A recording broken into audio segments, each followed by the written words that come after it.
हराम को तहज्जुद की नमाज पढ़कर बैठे हैं, पीछे से आप पर वार हो रहा है, ये अहले बैत है, ये हुसैनी सादात है, क्योंकि वो अपने आबा अजदाद के रंग में रंगे हुए हैं। 3 मुहर्रमुल हराम सन 61 और 60 हिजरी में अहले बैत मुस्तफा पर पानी रोक दिया गया और फिर उसके 1000 साल बाद खातिमुल मुर्शिदीन 3 मुहर्रमुल हराम को तहज्जुद पढ़कर जिक्र खुदा में बैठे हैं, तो पीछे से एक पलीत आकर हमला करता है। मालूम ये हुआ जो हुसैन की मोहब्बत में होते हैं, जो हुसैन के तरीके पर होते हैं, उस पर वही तरीके का हरबा लगता है और वही खंजर चलाया जाता है। हजरात मोहतरम बिरादरान मिल्लत, गौर तलब बात यह है कि इमाम हुसैन की शहादत सन 60 हिजरी में हुई और हजरत इमाम हुसैन रजी अल्लाह तआला अन्हु का सर जब कत्ल किया गया तो इमाम हुसैन के सर को यजीदियों ने नेज़ों पर खड़ाया और तमाम हाजिरीन में उसे बुलंद किया। ये ऐसा नुक्ता है कि शायद ही कोई मुखर्रिर इस पर तवज्जो करता होगा।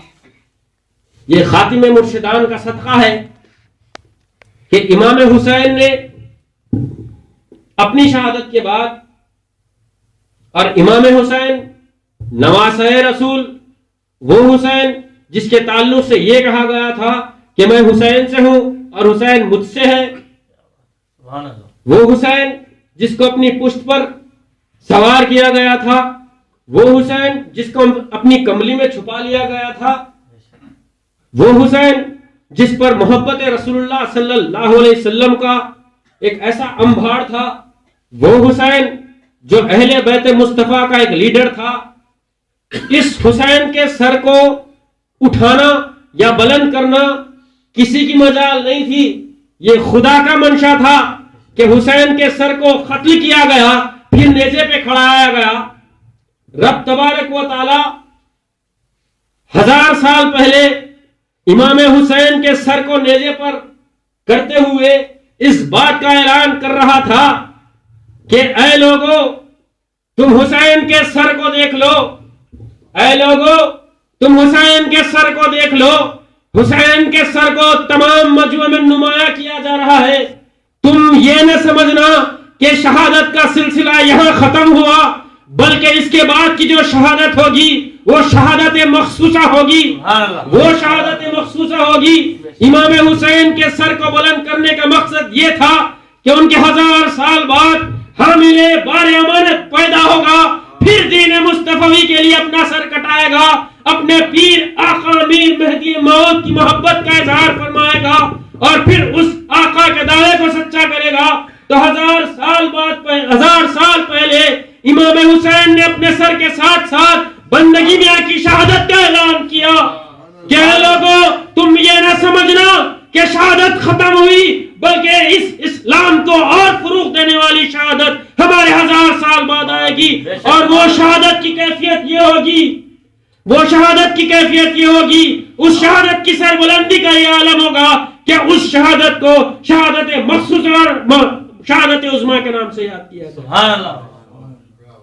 बिरादरान मिल्लत, और फिर जब बंदगी में रज़ी अल्लाह तआला अन्हु की शहादत अमल में आई, खुदा की कसम किसी की मजाल है कि वह सर को उठा ले, खुदा की कसम किसी की मजाल है कि वह सर को उठा ले, जिसके ताल्लुक से मेहदी आखिर ज़मान ने इशारा करते हुए फरमाया था कि ऐ भाई सैयद कुन्नीर, होशियार रहना, तुम्हारे कानों पर बारे विलायत मुस्तफा का बोर है।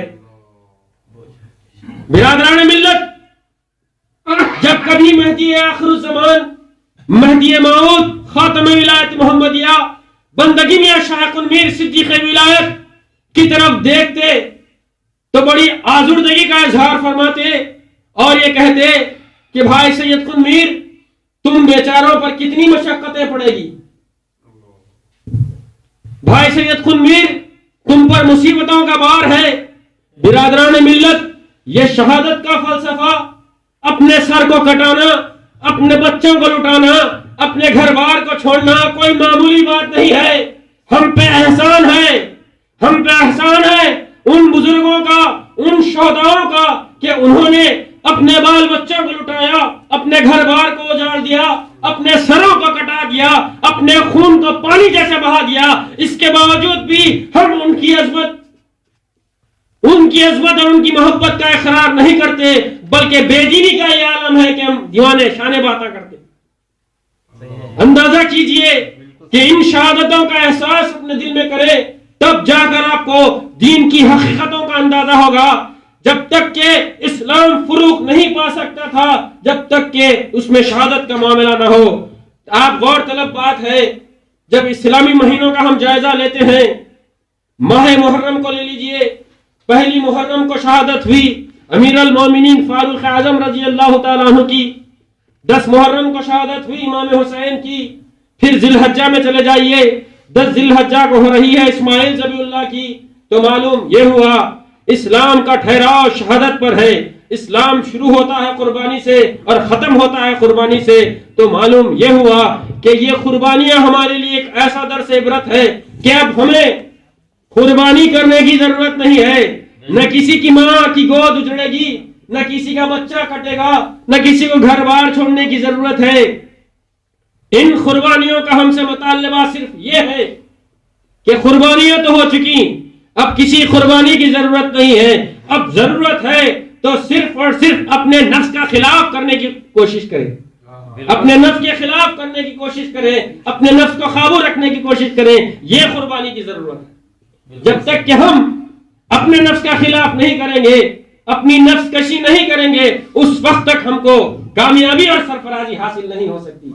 यादरान मिल्लत, तज़किरे हुसैन और जिक्र बंदगी मियां के बाद हमारा जो अहम मौजू है वो खातिमे मुर्शिदीन रज़ी अल्लाह ताला अन्हु की सीरत पे तो हम क्या रोशनी डाल सकते हैं।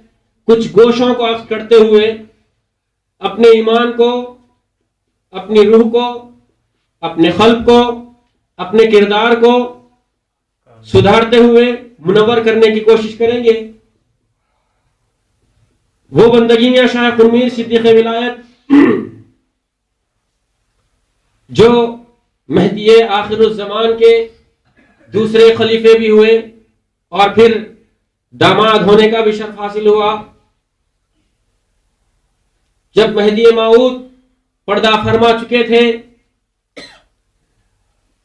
तो आपने अपने पर्दा फरमाने से पहले इस बात का इजहार किया था कि खुंजा फातिमा के शिकम पर दीन क़यामत तक कायम रहेगा। अब वो वक्त आ गया था जब बीबी रज़ी अल्लाह ताला अन्हा, बीबी फातिमा दुख्तर महदी माऊद, जब खातिमुल मुर्शिदीन रज़ी अल्लाह ताला अन्हु की विलादत बासआदत से पहले आप अपने भाई सानी महदी रज़ी अल्लाह ताला अन्हु के साथ खेल रहे थे। बच्चे जब खेलते हैं तो एक दूसरों को जो है अपने अंदाज से, अपने तरीके से खुश करने की कोशिश करते हैं, सताने की कोशिश करते हैं। वही कैफियत ये 2 भाई बहन में हुई। सानिया महदी अपनी बहन के पेट पर टकोरे मारते हैं। देखने में ये चीज आम नजर आती है, लेकिन जिनकी निगाह खुदा पर होती है तो रास फाश कर देते हैं। वही कैफियत महदी आखिरुज़्ज़मान की हुई। आपने जब ये चीज को मुलाहज़ फरमाया, आपने जब इस हरकत को सानिया महदी की महसूस किया, तो आपने महदी माऊद ने मीरा सैयद महमूद को इरशाद फरमाया कि ए भाई सैयद महमूद, क्या कर रहे हो? तो सानिया महदी ने कहा कि मीरा जी, खुंजा फातिमा के शिकम पर टकोरे मार रहा हूं। खुदा की कसम, वो टकोरे बज़ाहिर टकोरे थे, मगर महदी माऊद ने एक राज को फाश किया और आपने इरशाद फरमाया कि ए मियां सैयद महमूद, टकोरे मत मारो, क्योंकि उस शिकम से बंदे का ज़ुहूर होने वाला है। उस शिकम से जो फर्जंद पैदा होगा वो मुबश्शिर महदी होगा, और उस शिकम से जो फर्जंद पैदा होगा वो महदी के दीन को ऐसा फरूग देगा कि महदी मौत के मुद्दा को पूरा करने वाला है। बिरादरान मिल्लत, जब ये बात सानिया महदी रज़ी अल्लाह ताला अन्हु सुनते हैं तो बड़ी मसरत होती है कि वालिद मोहतरम ने एक ऐसी पोजीशन गोही कर दी कि खुंजा फातिमा के शिकम से एक ऐसा फर्जंद तवल्लुद होगा जो मुद्दुआए मेहदी को ताजा करेगा और मेहदी मौत के मिशन को आगे बढ़ाएगा। जब हजरत सैयदनजी खातिमुल मुर्शिदीन रजी अल्लाह तआला अन्हु की विलादत बासआदत हुई तो बंदगी मियां रजी अल्लाह तआला अन्हु ने दायरे में 2 4 10 आदमी को नहीं बल्कि दायरे में पूरे सारे दायरे में मुनादी करवाई कि जिस किसी ने मेहदी को ना देखा हो वो सैयदन जी को देख ले। वो बहु मेहदी मौत के चेहरे पे पैदा हुए। बात आगे बढ़ती है, नौनिहाली खत्म हुई, 4 साल के हुए, 5 साल के हुए, 7वें साल में जब आप तशरीफ लाए उस वक्त तक शहादत उज़्मा का माहौल बन चुका था। शहादत बंदगी में की कैफियत जाहिर होने लग गई थी और जंग का आगाज हो चुका था। जब बंदगी में रज़ी अल्लाह तआला अन्हु सैयदनजी खातिमुल मुर्शिदीन रज़ी अल्लाह तआला अन्हु को अपने गोद में लेकर सुदरासन के मैदान में जब आप बाहर आते हैं और ये इरशाद फरमाते हैं कि क्या बात है, ऐनल की फौज आगे नहीं बढ़ रही है और जंग का आगाज नहीं हो रहा है।